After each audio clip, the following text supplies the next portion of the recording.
Okay, so we're going to move on to the beginning of modernism. By the mid 19th century, it's possible to identify a style of architecture that we simply call modern. It really doesn't have an art historical base in any, or it doesn't have a historical base in any way. This work of art is done by Joseph Paxton. It's an exhibition hall for a large show that's going to happen there in the Works of Industry of All Nations Fair. It was scheduled for 1851 in London, and it needed to be different. It really needed to be something that stood out. His design very much was. It needed to be built in a matter of months, and it needed to be colossal in size to fit all of the exhibitors inside. Paxton had previously made an innovative greenhouse, and he was hired for the greenhouse-like design that he created when he created that greenhouse. The building needed to be assembled and taken down again in the same year, and it was held in Hyde Park, which was England's Prince Albert's favorite park. Apparently, there he had planted some trees that he absolutely loved. And so, in order to house the fair there, they had to promise that none of his trees would be harmed. Only in 1851 could they build a building like this because they had mass-produced and prefabricated units of iron and glass that were available, and that was because of the Industrial Revolution. Technology had advanced so much in terms of the big city, especially like London, that it was easier to do. And so it goes off without a hitch. Many people felt that Paxton could not do what he set out to do. But it didn't go over budget, and the people who visited it really loved it. This is a schematic drawing of what the Crystal Palace looked like.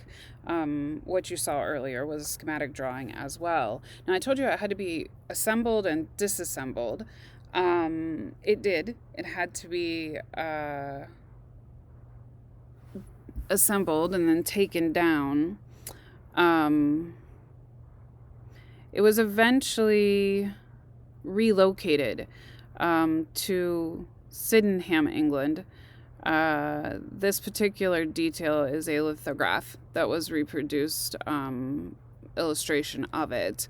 It was taken to Sandham, England, and erected there, and it stood there for many, many years until it had a fire and ended up burning down in the fire. You can see here, though, in this picture, the massive foundation that still sits in Hyde's Park in London, where the Crystal Palace used to stand. It feels kind of creepy from the street. Here's an image of Paxton on the job in 1851 as work was just wrapping up for the project. He's talking to the person who hired him to create the design, and he has a blueprint in his hand there of the building. The fair and the building were all a tribute to the positive spirit of technology that was emerging in the area. You see electric lights, telephones, radios, and airplanes. I'm sorry, electric lights, telephones, radios, and airplanes were actually a few decades away. But the fair and the building were all about positivism. And positivism is a belief in the potential of technology to make life better for everyone. You can see the center, or in the picture on the right here, you can see what the fair looked like after it was gone. This is a daguerreotype, a very early form of photography. And you can see just that I had a garden inside and was very light and airy looking. Positivism as a concept is one When we look at things that are done in a sense of positivism, we look at it and think to ourselves, this thing has to be useful because it's technology. But interestingly enough, this is a DVD rewinder, and you don't rewind DVDs, so pretty much it's a useless device. There are some artists who take to this idea of using prefabricated materials to create a work of art in terms of architecture. Lapetros is one of those architects. He creates the reading room in the Bibliothèque Nationale in Paris. And you can see how he uses these prefabricated pieces of steel and the prefabricated window and combines it with ancient, or not ancient, but art historical based architecture. So here you're looking at the Gothic architecture influence with the tall ceilings and the sort of pointed archways that run through the library. When you talk about the beginning of modernism, you can't talk about modernism without Cezanne. Cezanne, for some, was really the very first modern artist. He was really the most influential painter of the modern era. He paints from 1839 to 1906. He comes from an affluent family, and he studied art in Paris. He was in the circle of realist painters that rallied around Manet. Early works were rejected by the Salon. In the 1870s, he adopts a bright, broken brushwork style that we associate just with Cezanne. He spurs a succession of avant-garde artists that specialize in a certain type of brushstroke or color theory. In some ways, he's the father of all modern art movements, like Cubism, Fauvism, and Futurism. In the beginning, Cezanne starts by experimenting with still lives. Here, he's experimenting with light source and how to use the light source so that the vase and the cup and the fruit all have a round form, but so that he can sort of streamline the brush stroke, so that he can streamline the brush stroke but still create things that look like what are in front of you. He rejects the intense contrast of light and shadow. Early in his career, he starts studying those contrasts and then decides to refine them. He wants to use a system of color, and he wants to be able to place those colors next to one another and create space and depth that way. He's sort of the precursor to Impressionism. It resonates in his work, but he's beginning to want to revise the palette that he uses. This is one of his later works. You can see that everything has a sense of uniform brightness in terms of color. He uses extremely subtle gradation of color to create something that feels round. And then, of course, he goes all out and starts emphasizing mostly brushwork in his works of art. The landscape pictures that he does are pictures that come from his studio. His studio happens to overlook this mountain called Mount Saint Victory. And so he paints this mountain many, many times.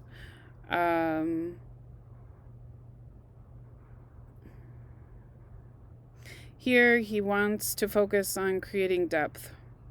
And he creates an organized system of layering that seems to recede into space as you look at the landscape. The green layer comes forward, the center layer seems to create a middle ground, and then the light blue layer creates a sense of background. He's trying to build dimension through building up the brushwork. and uses color as a catalyst to create a sense of depth. He specifically takes people out of the landscape to create a sense of stillness.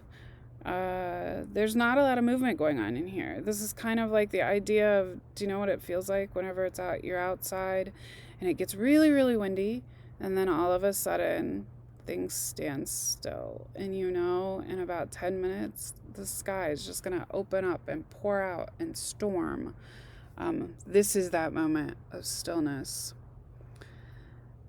Cezanne works on the grandest of pictures of Mount St. Victory over a considerable length of time. So he will work on the painting at a certain time of day, put it next to the window, and then just leave it for a while and go back to it. He enlarges the canvas, he makes it smaller, he tries to enlarge parts of the image to get some interest. Here, he enlarges the tree that's to the front of the picture plane and then makes the mountain smaller so you get a better sense of depth. He uses a sense of dramatic tonal contrast and thick layers of pigment, especially in this approach to painting Mount St. Victory. Okay, one last thing I need to tell you about in this section. So let's talk a little bit about what's going on in the world in the 20th century. So the first half of the 20th century was a time of worldwide unrest. From 1900 to 1945, major industrial powers fight 2 world wars. We go through World War I and World War II. The beginning half witnesses the rise of communism, fascism, Nazism, and suffers from the Great Depression. Artists respond to social unrest in their art. They are still responding to it. Artists feel the effects of political and economic rifts in society. Anytime there's a political or economic rift, even when we go all the way back to the cave paintings, like at the very beginning of art, we see that political shifts in society, economic shifts in society, new technology bring about responses in art. And a new idea comes to art called the avant-garde. What does avant-garde mean? Basically, it's an artist or a group of artists that search for new definitions and meanings in the world. They question the norms or status quo of society. This particular work of art is done by a man named, oh, no, I am wrong. Yes, I'm correct. This is a work of art done by a man named Mika Shonobare.